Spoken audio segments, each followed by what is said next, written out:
இங்கே பேசுகிறதுக்காக நான் வரல, கவி பேரரசோட பேச்சை கேட்கறதுக்காக நான் வந்திருக்கிறேன். நான் அவர் பேச, அவருடைய பேச்சு, அவர் உரையாடலை, அவரது கவிதையை நேர கேட்குறதே பெருமையான விஷயம். அந்த அந்த பெருமை தேர்தல் நான் வந்திருக்கிறேன்.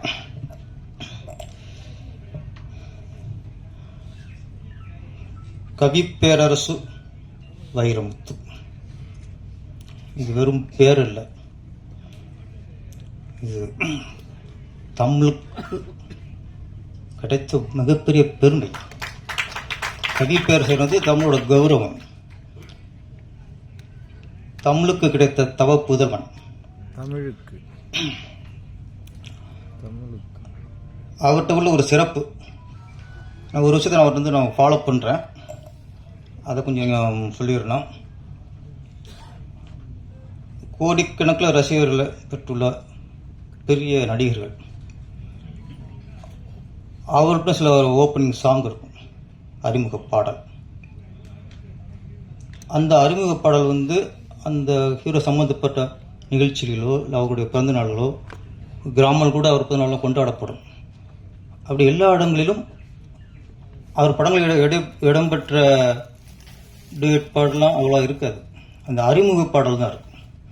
இப்போ உதாரணத்துக்கு சூப்பர் ஸ்டார் ரஜினிகாந்தோட அறிமுக பாடல்னா, இப்போ அண்ணாமலையில் வந்தேன்டா பால்காரன், பாட்ஷா ஆட்டோ போகிறேன்,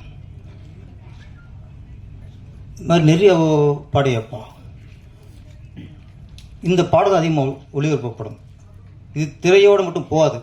பெரிய கதாநாயகனோட அறிமுக பாடல் வந்து சினிமா தியேட்டரோட அந்த திரையோட போய்விடாது, அது மக்கள்கிட்ட போய் சேரும், ஒவ்வொரு நிகழ்ச்சியும் போய் சேரும். அப்போ அந்த பாடல்களில் வெறும் டியூனுக்கு வரிகளை நிரப்பாமல் நல்ல கருத்துக்களை, நல்ல தத்துவங்களை, மக்களுக்கு என்னென்ன தேவையோ அந்த விஷயங்களை அதில் நுழைத்து, அங்கே ஹீரோ அந்த பாடலை பாடினாலும் அந்த படத்தில் உண்மையான ஹீரோ கவி பேரரசு வைரமுத்து. அண்ணாமலை படத்தில் பார்த்தா எத்தனை கருத்து இருக்கும், பசி இருந்தாலும் பாலாகும், செத்தாலும் தோளாகும். இந்த மாதிரி நிறைய வரிகள். ஆட்டோக்காரர்களுக்கு அவங்களை கௌரவப்படுத்தினதே, முதல்ல ஆட்டோக்காரனா ஒரு மாதிரியே பார்த்தாங்க. ஆட்டோ ஓட்டுறது கௌரவமான விஷயம், அது ஒரு சேவை, அது ஏழைகளுக்கான ஒரு வாகனம் அப்படின்னு பெருமைப்படுத்துறது ஆட்டோக்காரன் சாங். இது நான் உன்னிப்பா கவனிச்சுட்டு வந்தேன். அப்போ நான் இயக்கும் பொழுது நானும் ஒரு சில உச்ச நட்சத்திரங்களை வைத்து படம் இயக்கினேன். திருப்பாச்சி அதுலயும் ஹீரோவுக்கு அறிமுக பாடல், நீ எந்த ஊரு நான் எந்த ஊரு, முகவரி தேவையில்லை. நான் முதல்ல கதை விஜய் சார்கிட்ட சொல்லும்போது அந்த பாடல் சிச்சுவேஷன் இல்லை, நான் பொதுவாக கதை சொன்னேன். அந்த படத்தில் விஜய் நடிக்க போறாரு அப்படின்னு தெரிஞ்சதுக்கப்புறம் தான் அவர் நிறைய ரசிகர் சம்பாதிச்சு வச்சிருக்கிற ஒரு கதாநாயகன். அப்புறம் தான் தோணுச்சு எனக்கு, இப்போ மிகப்பெரிய ஒரு ரஜினிக்கு ஈக்குவலாக உள்ள ஒரு கதாநாயகன். இதில் அவருக்கு அறிமுக பாடல் அண்ணாமலையில் ரஜினிக்கு அமைந்தது மாதிரி, அண்ணாமலை படத்தில் கவி பேரரசு எழுதின மாதிரி ஒரு பாடலை அமைக்க வேண்டும் என்று எனக்கு உந்துல தந்தது வந்தேன்டா பால்காரன். அடுத்து சிவகாசி, வாடா வாடா தோளா வாழ்ந்து போப்போம் வாடா.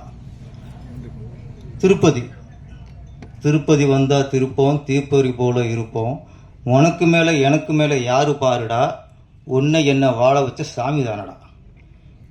இதெல்லாம் நான் எழுதுனதில்லை, என்னை எழுத தூண்டியது இந்த பேரரசு எழுத தூண்டியது கவி பேரரசு. நான் வந்து அவர்கிட்ட வந்து காப்பி அடிச்சு நான் ஒத்துக்கிறேன். இப்போ அதுக்காக காப்பி அடிச்சு கேட்டுறாதீங்க, இது ஒரு இதை தப்பா டக்கு ஏதோ ஒரு எனக்கு பணம் தான்றாங்க. இப்போ அது வேற ரொம்ப உசாரா பேச வேண்டியிருக்கு. பாடல் ஒரு இசையமைப்பாளரின் டியூனுக்கு ஒரு பாடலாசிரியராய் பாடல் எழுதுவது வேறு, ஒரு இசையமைப்பாளரின் டியூனுக்கு ஒரு கவிஞனாய் அதில் கவிதையை நிரப்புவது வேறு. நிறைய இங்கே பாடலாசிரியர் இருக்காங்க, அவங்க டியூனுக்கு பாடலாசிரியராக பாடல் வரிகளை நிரப்புவாங்க. கவிப்பேரரசு வைரமுத்து அவர்கள் மட்டும்தான் ஒரு டியூன்லையும் ஒரு கவிஞனா கவிதைகளை நிரப்புவார்.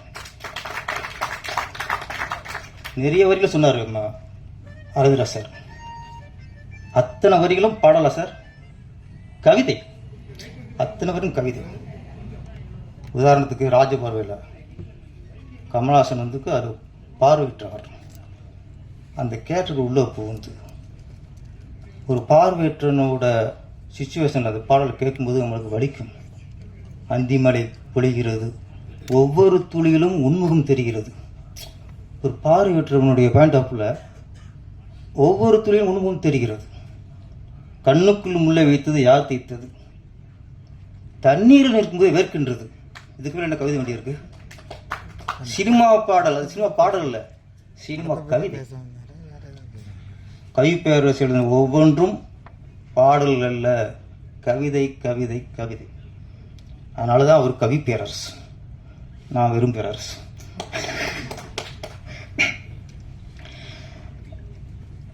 பனை, விக்ரம் ராஜா வந்திருக்காருன்னா நான் யோசிச்சு பார்த்தேன், இந்த பனைக்கு திரைப்படத்தை எதுக்கும் வரமாட்டாரு, இந்த பனை பாடல் வீட்டில் எதுக்கு வந்திருக்காருன்னு யோசிச்சு பார்த்தேன். அது காரணம் கண்டுபிடிச்சிட்டேன்.